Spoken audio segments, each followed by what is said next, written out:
I really wanted to have better news for you by now. You are waking up this morning to headlines about negotiations over the debt ceiling breaking down, and I want to tell you what's going on. I'm not on the negotiation team because I'm a brand new member of Congress, so I don't have all the inside information, but I've got a few big pieces. The first is that this has to happen now. We are basically out of time. Last week, I told you we have until June 1st before we run out of money and default and kick off a huge recession, and that's true. But the problem is it takes about 10 days to go from announcing a deal to putting it in the form of a bill and getting it past both chambers. And we've got 10 days left, which means the last minute has basically arrived. Both sides are willing to do some spending cuts, but there's a disagreement about how much to cut and whether to close some tax loopholes that would allow us to raise some revenue. The House Majority Party wants to do this just with cuts and says any new revenue is a non-starter for them. Part of the context here is that Speaker McCarthy doesn't have a whole lot of room to maneuver. He knows that if he accepts a deal that his right flank doesn't like because it doesn't contain enough cuts,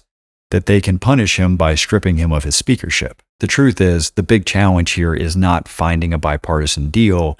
It's finding a bipartisan deal that will let Speaker McCarthy keep his job. Some people are suggesting the president should just end this whole thing by invoking the 14th Amendment and walking away. The 14th Amendment does say that the debt of the United States shall never be in question, which a lot of people read as making the debt ceiling itself unconstitutional. And it might be.